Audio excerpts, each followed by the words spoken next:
Very good morning. In this video, we are going to discuss a different kind of problem of the finite life. Of course, the life will be finite. Suppose this is a component and it is subjected to a load, which is, of course, it will be varying in nature. But this particular type of load is not going to be acting on this component for the entire duration. Let us say this component is in service for a particular amount of time. Now this particular component was subjected to 350 Newton per mm square of the stress. This is the bending stress actually, the mechanical component we have, and it is subjected to a completely reverse bending stress of value 350 and for 85% of the time. Mean for 85% of the time this component was subjected to a stress, it was subjected to a load which created a stress of 350 MPa in it, or 350 Newton per mm square. Of course it was fluctuating in nature for 85% of the time. However, the same stress was not developed, it was acted upon by another force, let us say P, and due to this force this now this red P is not there. Now this yellow P is there, and due to this yellow P, what was the level of the stress induced in it? The level of the stress induced in this component now is plus minus 400 MPa.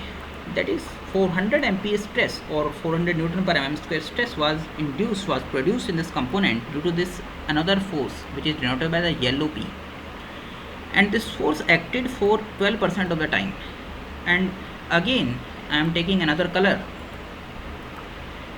This same component was, now these two forces are not there, this yellow and the red P and yellow P are not there, only the green P is there. Now this is subjected to another force P, which produced a stress of plus minus 500 in this component, and the duration and this load acted for about 3% of the time. This is the question. Now what is the difference in this question? The time value of the load also has started coming into play. The duration, what was the duration for which this load started acting? Duration also becomes important in this question, and this is the only difference between this question and the previous questions. In the previous question duration was not there, finite life was there, but no duration.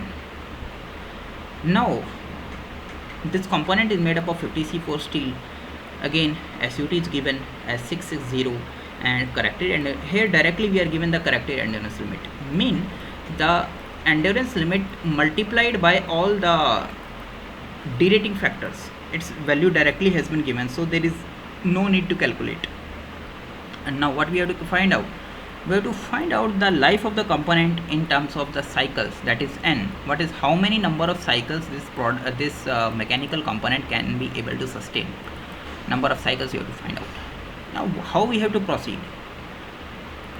The step 1, what used to be our step 1, it was to calculate the corrected endurance limit.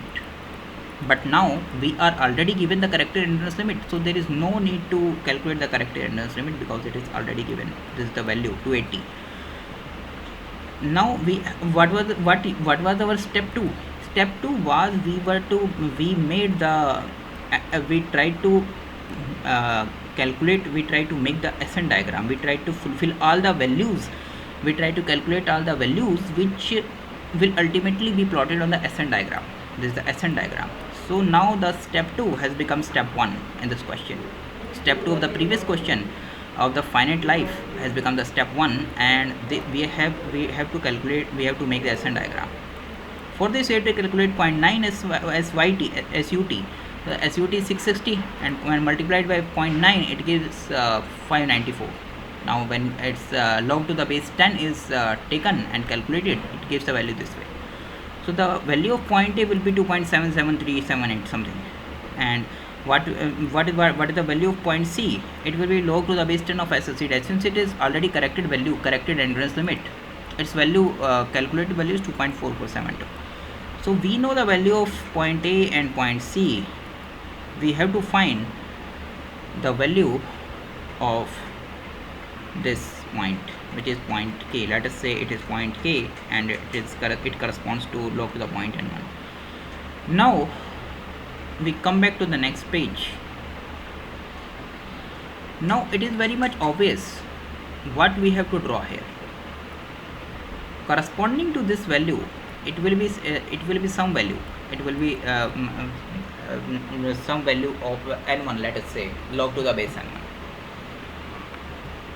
Now how to deal with this question? This question is dealt with the use of the Minor's equation, and Minor's equation says that for these questions where a particular component is subjected to a particular type of load for a given amount of or a period of time, we are going to use alpha by n1 plus alpha by n2 plus alpha by alpha 3 by n3 equals to 1 by n1, or simply n. It is not n1, it is n.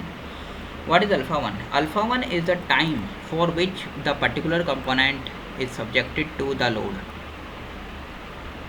It is let us say 85% for the case 1, 85%, 12%, or 3%. Now what is n1? n1 is going to be the number of cycles which the component will be able to sustain if this mechanical component is entirely for all the time it is made to run on this load. So what is n2 now? n2 is the number of cycles or the life of the component if the component is made to run on the stress, run on the load which is it is made to bear the load P, that is the yellow P, for the entire lifetime. And what is n3? n3 is the number of cycle that the component is able to sustain for now this component is able to sustain the entire life. Now make it green. Now when this green P was acting on this particular component, now suppose it acts for the entire lifetime of the component. So how much number of cycles this component is able to sustain if only the load P acts on this component for the entire life? So that value will be n3. So I hope we have understood n1, n2 and n3.